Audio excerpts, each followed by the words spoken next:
Good morning. Today's reading is from John 15, 9 through 17. As the Father has loved me, so have I loved you. Abide in my love. If you keep my commandments, you will abide in my love, just as I have kept my Father's commandments and abide in his love. I have said these things to you so that my joy may be in you, and that your joy may be complete. This is my commandment, that you love one another as I have loved you. No one has greater love than this, to lay down one's life for one's friends. If you are my friends, if you do what I command you, I do not call any servants any longer, because the servant does not know what the master is doing. But I have called you, friends, because I have made known to you everything that I have heard from my Father. You did not choose me, but I chose you. And I appointed you to go and bear fruit that will last, so that the Father will give you whatever you ask him in my name. I am giving you these commands so that you may love one another. The Lord add his blessings to these beautiful passages to learn to love one another as he had loved us. Amen.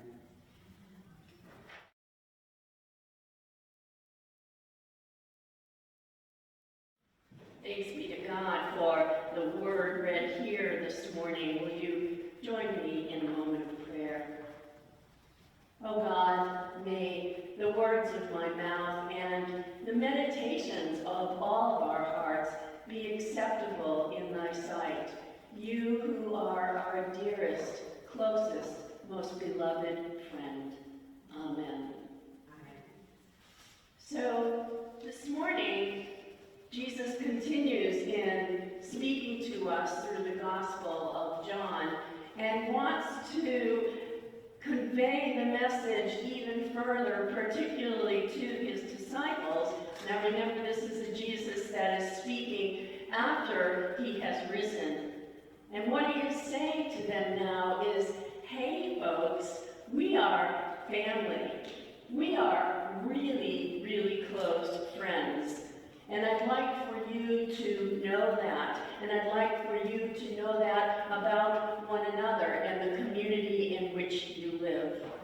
Eugene Peterson from BU back in the 80s and 90s wrote this wonderful version, a contemporary version of the Bible, and it's called The Message. And basically, he took the New Testament in particular and just kind of chunked it down, if you will, into contemporary, everyday, common speak, so that teenagers could pick it up, kind of like that book in the 60s, The Good News, and so that others might understand this particular message in this version.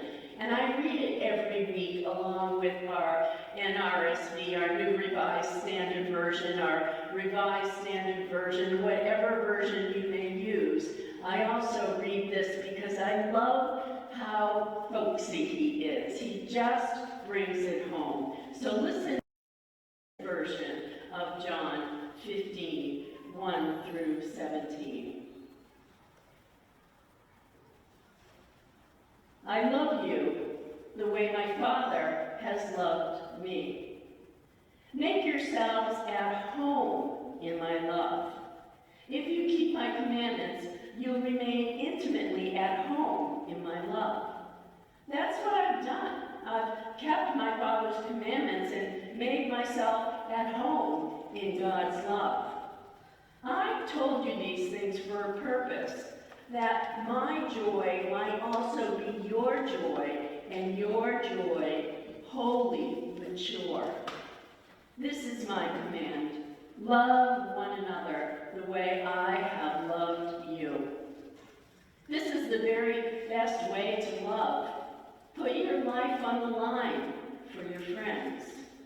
You are my friends when you do these things.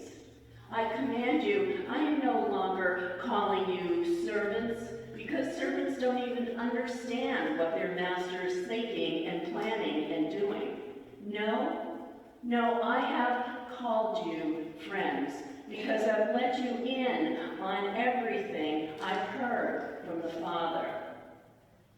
You didn't choose me. I chose you and put you in the world to bear fruit that will not spoil. As fruit bearers, whatever you ask the Father in relation to me, in relation to Jesus, he gives you. But remember the root command: love one another.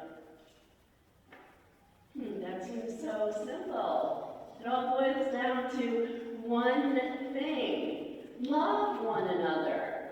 Love one another the way that God has unconditionally adored you. Love isn't even a big enough word to describe God's love for us. I love that on this Communion Sunday, as the table has been prepared, as those have gone before us and set out the banquet table, I love that it is Jesus that invites us to this table, and Jesus calls us friends. You're a bestie, or you're my soulmate. You're my anam cara, if you know anything about the Celtic tradition.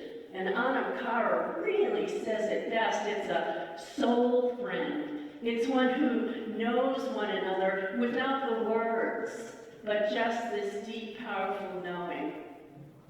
It's also an interesting thing that Jesus does here. Now, particularly 2,000 years ago, the hierarchy and the patriarchy was like it starts up here and it trickles way down. Huge hierarchy. And so Jesus comes along and says, folks, we're equals.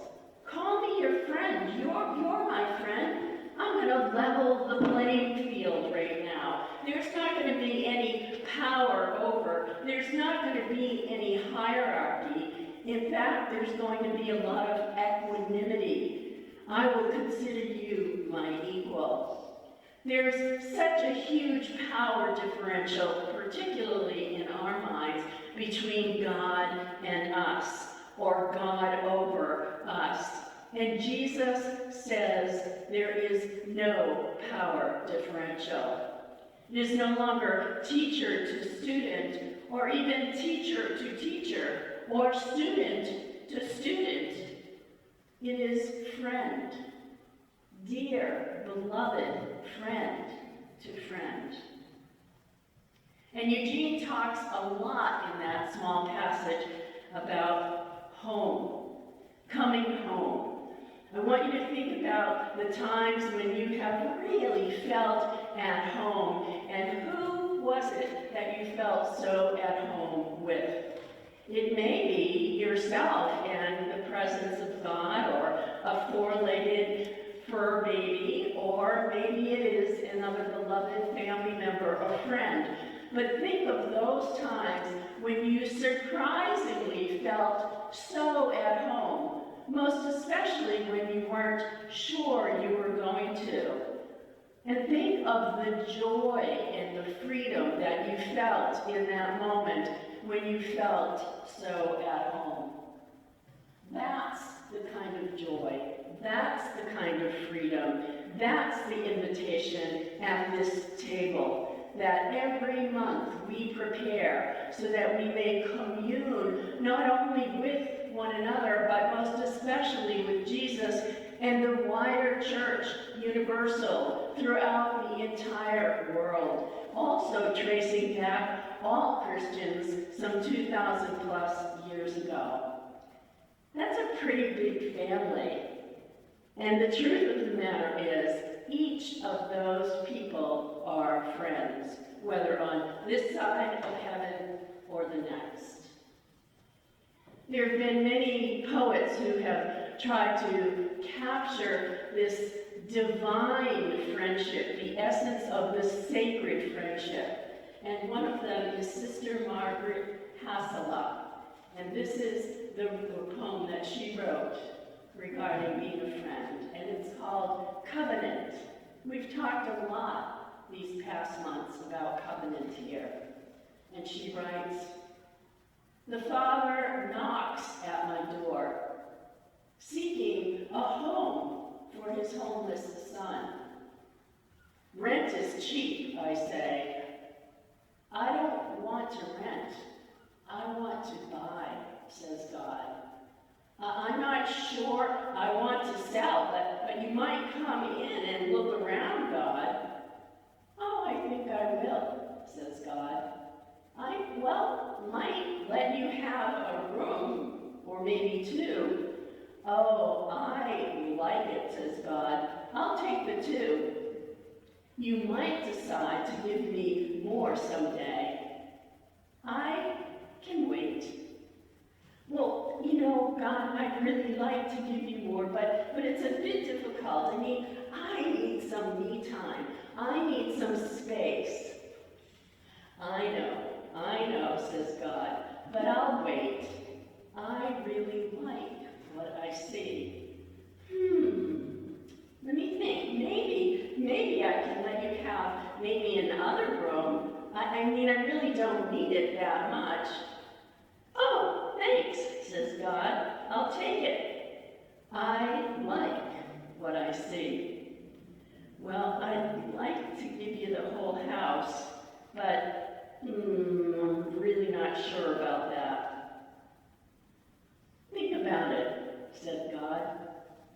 I won't put you out. Your house would be mine, and my son would live in it, and you'd have more space than you'd ever had before and that you can ever imagine. I don't understand, God. I don't understand at all.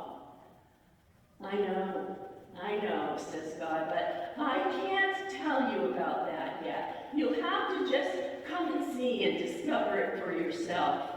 That can only happen if you let my son in and have the entire house, all of it, every nook and cranny. Wow, that's a bit risky, I said to God. Yeah, it is, says God, but try me. I'm not sure, God, I'm really not sure. Can I get back to you? I'll let you know. I can wait, says God. I really like what I see.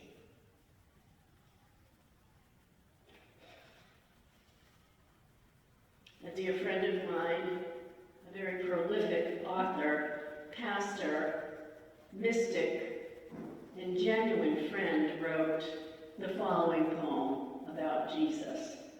It's called Liquid, Fragile, Perishable, or Potentially Hazardous. Have any of you ever worked in the post office? This might be ringing a bell.